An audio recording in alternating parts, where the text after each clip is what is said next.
चलो यार, चलिए ऐसा लगा था यार, ऐसा जगह वीडियो बनाता खुद ही मचा लो तो दूसरे वीडियो पर का बोलिए।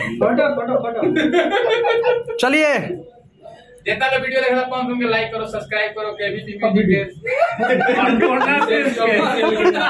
अन्नपूर्णा फिल्म्स के मालिक देखिए आदि सब फिर से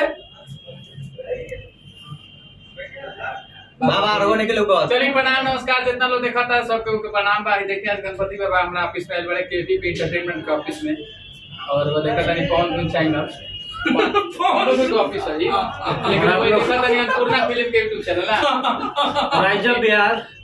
राइजा बिहार बोला है जो यूट्यूब चैनल है। एकरा के लाइक करे, सब्सक्राइब करे, बड़े गाना छुड़ल बा कल्लू के मुखिया वर्सेस मुखिया।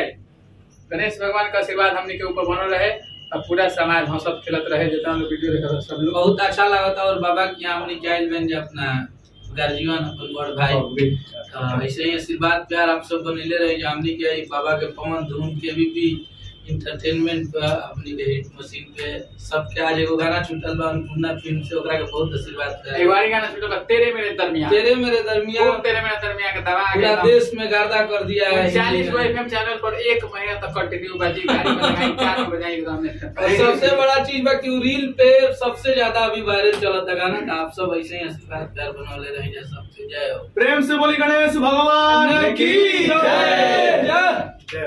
संस्था तो अभिषेक के जन्मदिन, अभिषेक के जन्मदिन चलो तो ठीक हो।